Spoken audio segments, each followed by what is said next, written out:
इस वीडियो हम बताने वाले हैं कक्षा 10 के इतिहास का चैप्टर 1 के अंतर्गत गौ वन एवं वन्य प्राणी संसाधन का प्रश्न उत्तर। इसमें लघु उत्तरीय प्रश्न उत्तर है। पहला है, बिहार में वन संपदा की वर्तमान स्थिति का वर्णन कीजिए। उत्तर है, झारखंड के बिहार से अलग हो जाने के बाद यहाँ की वन संपदा काफ़ी दयनीय स्थिति में आ गया है। केवल 6,764.14 हेक्टेयर पर अब वन बच गए हैं, जो बिहार की कुल भौगोलिक क्षेत्रफल का सिर्फ 7.1% है। बिहार के 38 में से 17 जिलों में वन प्रदेश तो समाप्त हो गए हैं।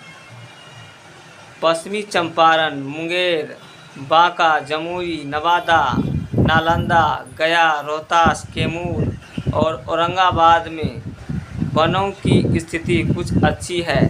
शेष में वन के नाम पर झाड़ झुरमुट बच गए हैं। ठीक है। उसके बाद क्वेश्चन नंबर 2 है, वन विनाश के मुख्य कारकों को लिखिए।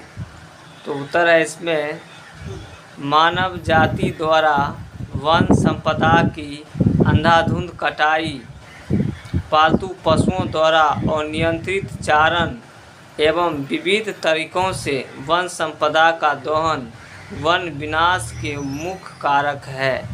प्रशासनिक एवं व्यापारिक उद्देश्यों से रेल मार्गों व सड़कों के विकास ने भी वन संपदा को क्षति पहुंचाई है। इसके अतिरिक्त तेजी से जारी खनन कार्य एवं कृषिगत भूमि का विकास भी वनों के विनाश के कारक है। ठीक है। उसके बाद है क्वेश्चन नंबर 3 है, वन के पर्यावरणीय महत्व का वर्णन कीजिए।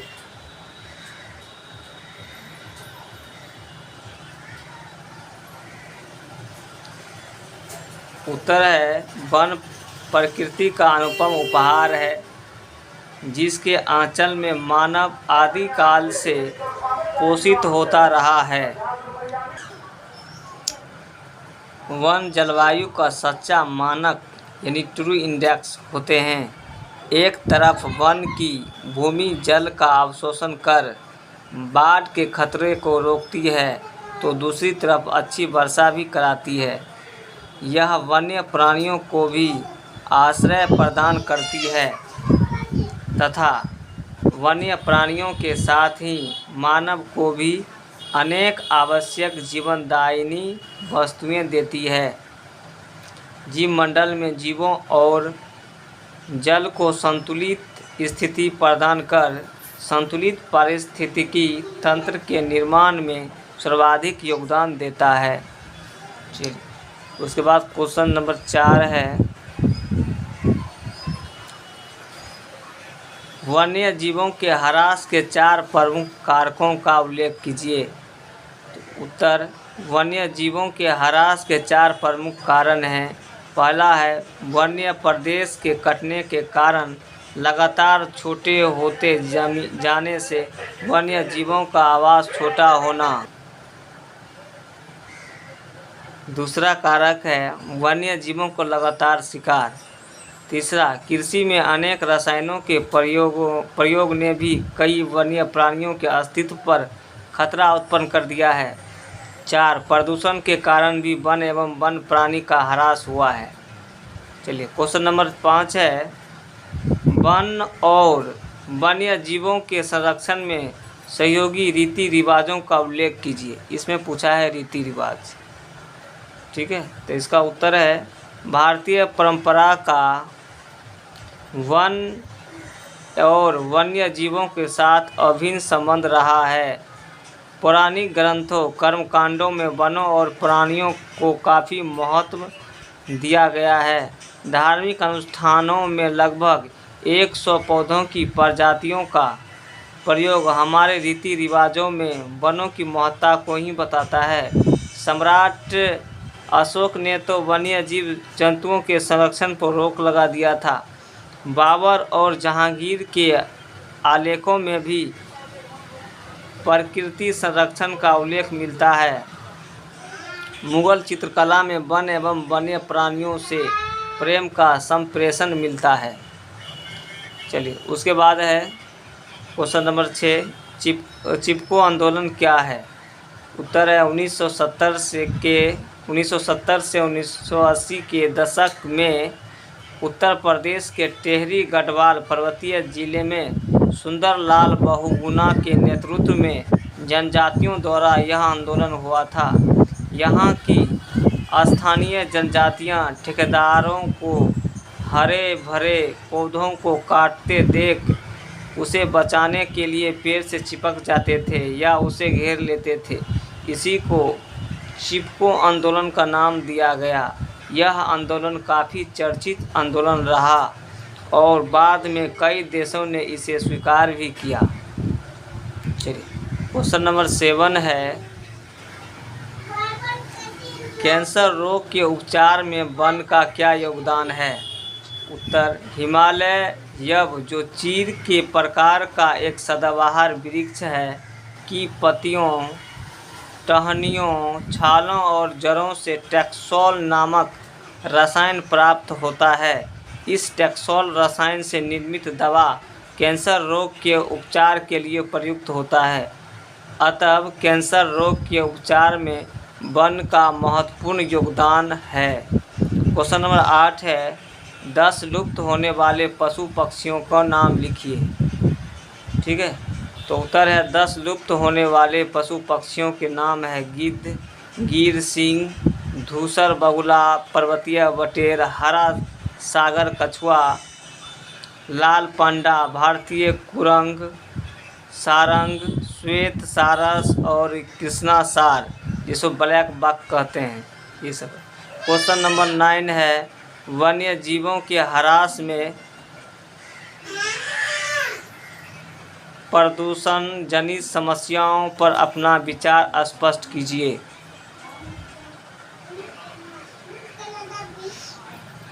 उत्तर, बढ़ते प्रदूषण ने भी वन्य जीवों के ह्रास में अपनी भूमिका निभाई है। पराबैंगनी किरणें, अम्ल वर्षा और हरित गृह प्रभाव ग्रीन हाउस इफेक्ट द्वारा वन्य जीवों एवं वनों को नुकसान पहुंचा है।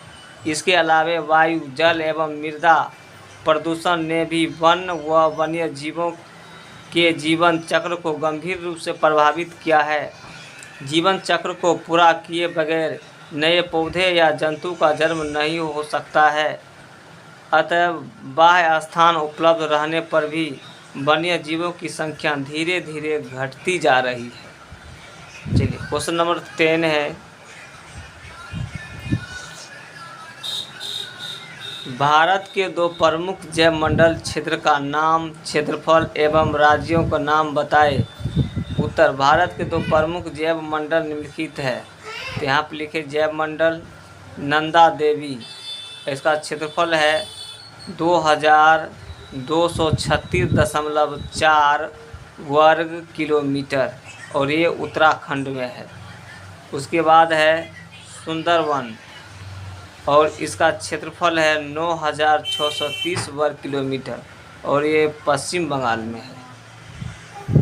क्वेश्चन नंबर दीर्घ का 1 है, पहला क्वेश्चन है दीर्घ का,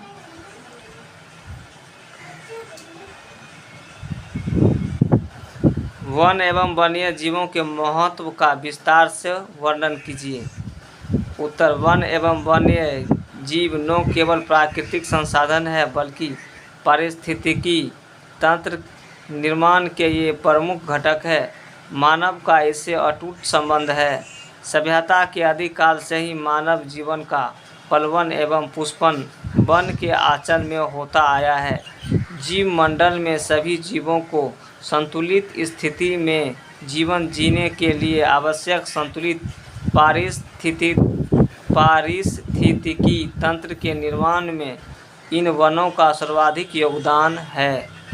मानव जीवन की 3 आधारभूत आवश्यकताएं हैं, भोजन, वस्त्र और आवास। इनमें प्रारंभिक आवश्यकता खाद्य ऊर्जा के प्रारंभिक स्रोत वनस्पतियां ही है। पुनः वस्त्र निर्माण के लिए आवश्यक कच्चा माल, कपास आदि के स्रोत भी ये वनस्पतियाँ हैं। सभ्यता के विकास के साथ ही मानव निवास के लिए आवश्यक आवास के लिए लकड़ियों की आपूर्ति हेतु स्रोत भी ये वन ही है।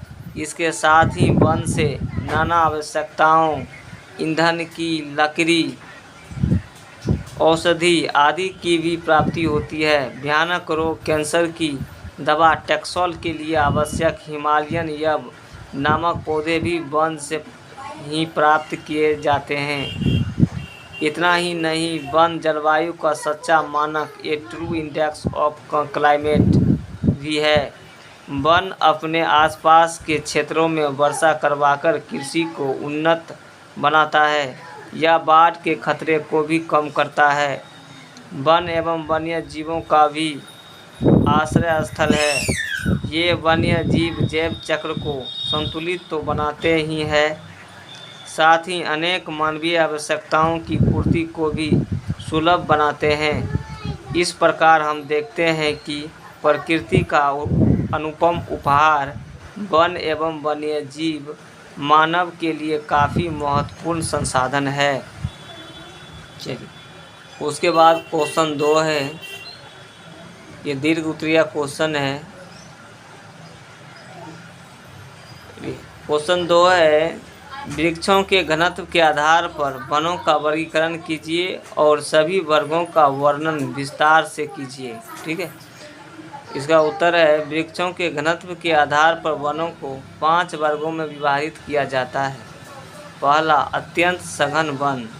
ऐसे वन के कुल भौगोलिक क्षेत्रों में वृक्षों का घनत्व 70% से अधिक होता है।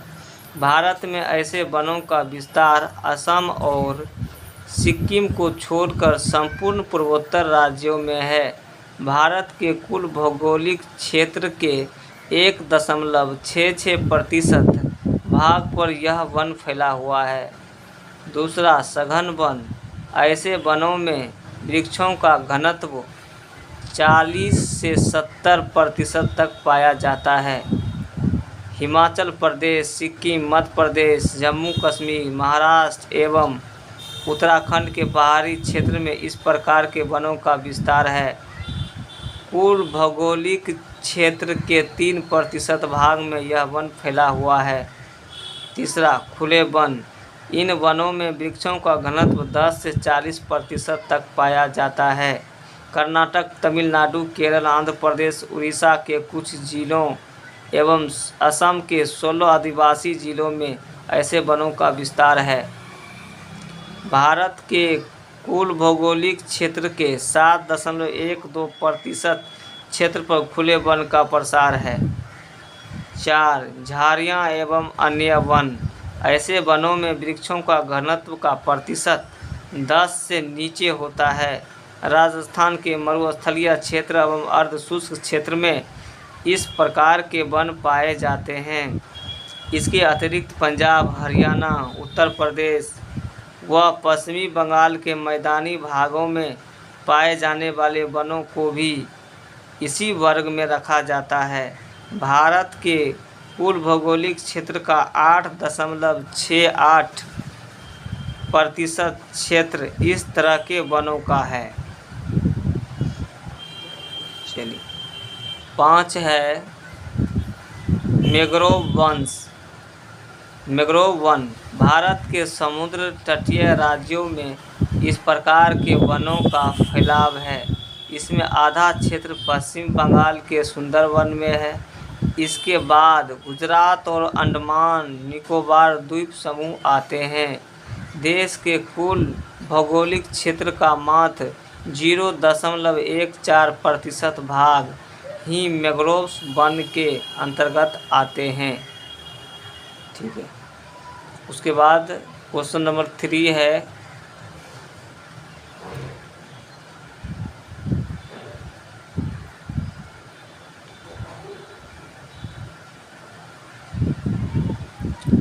जैव विविधता क्या है, यह मानव के लिए क्यों महत्वपूर्ण है, विस्तार से लिखिए। उत्तर, किसी इकाई क्षेत्र पारितंत्र में उपस्थित एक सामुदायिक जातियों की संख्या एवं जातियों के अंतर्गत आनुवंशिक परिवर्तनशीलता की मात्रा उस क्षेत्र के समुदाय की जैव विविधता कहलाती है। उदाहरण के लिए किसी जैविक उद्यान को ले। इन जैविक उद्यानों में जहाँ एक और छोटे छोटे औषधीय व पुष्पी पादप होते हैं, वहीं दूसरी ओर बड़े बड़े वृक्षों के वन भी होते हैं। इनमें सींग, बाघ, गैंडा, मगर जैसे विशाल वन्य जीव भी होते हैं, तो दूसरी ओर विभिन्न प्रकार की पक्षियाँ, सर्प जैसे नाना जीव भी होते हैं। अतएव ये जैविक उद्यान जैव विविधता के प्रतिनिधि होते हैं। हमारी पृथ्वी तो जैव विविधता का भंडार है। जैव विविधता मानव के लिए अत्यंत महत्वपूर्ण है। यह नई फसलों, औषधियों का एक शक्तिशाली स्रोत है। बढ़ती मानवीय आबादी के पेट भरने व स्वस्थ रखने में इन फसलों व औषधियों का उपयोग स्वतः सिद्ध है। इसी प्रकार पेट्रोलियमों के स्थानापन्न जैव नाशकों एवं अन्य उत्पादों के रूप में जैव विविधता संपत्ति का एक शक्तिपुंज है। इससे मानवीय विकास को गति प्रदान की जा सकती है। इसका ह्रास जीवों के विकास की क्षमता को अवरुद्ध कर देगा। पर्यावरणीय परिवर्तनों का सामना करने के लिए भी जैव विविधता एक आवश्यक शर्त के रूप में कार्य करता है। यह वर्तमान की सभी जातियों की आनुवंशिक विविधताओं को संरक्षित करने के लिए भी आवश्यक है। इस प्रकार मानव जीवन को स्वस्थ, संतुलित व विकासशील रखने में जैव विविधता को अक्षुण्ण बनाए रखना मानव जीवन के लिए महत्वपूर्ण है। 4 है, विस्तार पूर्वक बताएं कि मानव क्रियाएं किस प्रकार प्राकृतिक, वनस्पति और प्राणी जात के ह्रास के कारक है। उत्तर, वनस्पति प्रकृति का मानव को दिया गया एक अमूल्य उपहार है। ये वनस्पतियाँ अपने नाना रूपों से मानव के जीवन की रक्षा करते हुए विकास को गतिशील बनाने में सहायक होती है। दुर्भाग्य से विकास के इस दौर में मानव प्रकृति के अमूल्य योगदान को हमेशा याद रख पाते। मानव ने स्वार्थ के वशीभूत होकर प्रकृति का चीरहरण ही करना शुरू कर दिया। विकास एक आवश्यक पहलू है, किंतु संतुलित विकास द्वारा ही अस्थायी विकास की कल्पना की जा सकती है। मानव ने विकास के नाम पर सड़कों, रेल मार्गों, शहरों का निर्माण करना शुरू किया। इसके लिए पेड़ों की अंधाधुंध कटाई की गई है। फलतः वनों का नाश तो हुआ ही, वन्य प्राणियों का आश्रय स्थल भी छीनने लगा। आवास हेतु इमारती लकड़ियों की आवश्यकता ने भी वनों का ह्रास करवा दिया। पुनः कृषि में अत्यधिक उपज के लिए अत्यधिक सिंचाई, रासायनिक खाद व रसायनों का प्रयोग किया गया। इसके कारण एक और भूमि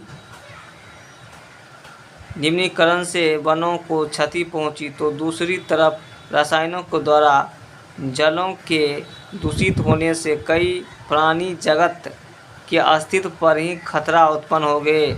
प्रगति के नाम पर कल कारखानों की स्थापना हुई।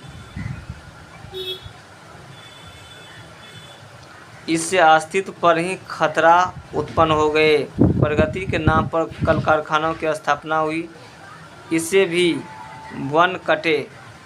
पुनः इन कल कारखानों के धुआं ने जहां वातावरण को प्रदूषित कर अम्लीय वर्षा जैसे अनेक प्रदूषण जनित परिणामों को जन्म दिया, वहीं इनके कचरों से अनेक जल स्रोत दूषित हो गए।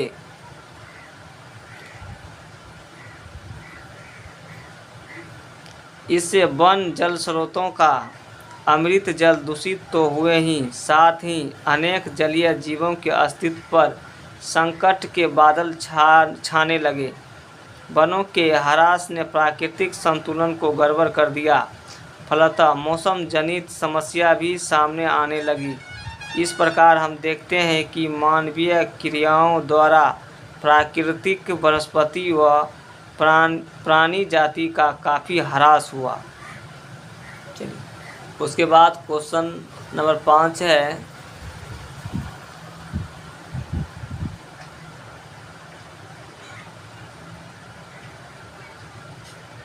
क्वेश्चन नंबर 5 है, भारतीय जैव मंडल क्षेत्रों की चर्चा विस्तार से कीजिए। उत्तर, जैव विविधता को बनाए रखने के लिए इसका संरक्षण आवश्यक हो गया, अतः विश्व में जैव विविधता संरक्षण के लिए अनेक जैव मंडलों की स्थापना की गई। भारत में भी यूनेस्को की सहायता से 14 जैव मंडल आरक्षित क्षेत्रों की स्थापना की गई। इन क्षेत्रों की विविध स्थितियों को निम्नलिखित तालिका द्वारा प्रदर्शित किया जा सकता है। जैव मंडल रिजर्व क्षेत्र का नाम, कुल भौगोलिक क्षेत्रफल वर्ग किलोमीटर में, स्थिति में बताएंगे राज्य। पहला है नीलगिरी और इसका कुल भौगोलिक क्षेत्रफल 5520, यह तमिलनाडु, केरल और कर्नाटक में है। दूसरा है नंदा देवी और इसका क्षेत्रफल है 2236.74 वर्ग किलोमीटर और ये उत्तराखंड में स्थित है। उसके बाद है नोकरेक और इसका कुल भौगोलिक क्षेत्रफल है 820 वर्ग किलोमीटर और ये गारो की पहाड़ियाँ यानी मेघालय में स्थित है। 4 नंबर है मानस और इसका क्षेत्रफल है 2837 वर्ग किलोमीटर और ये असम में है, असम में। 5 है सुंदरवन और इसका क्षेत्रफल है 9630 और ये पश्चिम बंगाल में है। 6 नंबर है मन्नार की खाड़ी और इसका कुल भौगोलिक क्षेत्रफल है 10,500 वर्ग किलोमीटर और ये तमिलनाडु में है। 7 है ग्रेट निकोबार और इसका कुल भौगोलिक क्षेत्रफल 885 वर्ग किलोमीटर और ये अंडमान निकोबार द्वीप समूह पर स्थित है।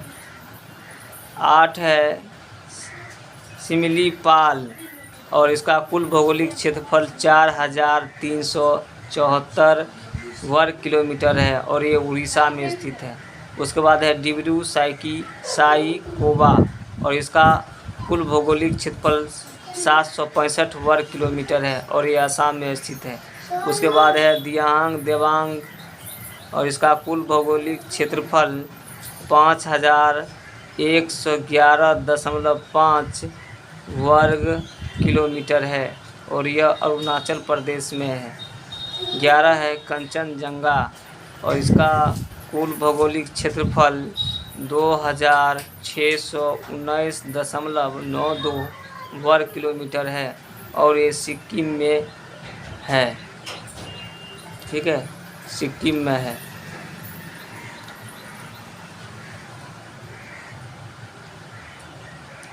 उसके बाद है पचमढ़ी, इसका कुल भौगोलिक क्षेत्रफल 4926.28 वर्ग किलोमीटर और ये मध्य प्रदेश में स्थित है।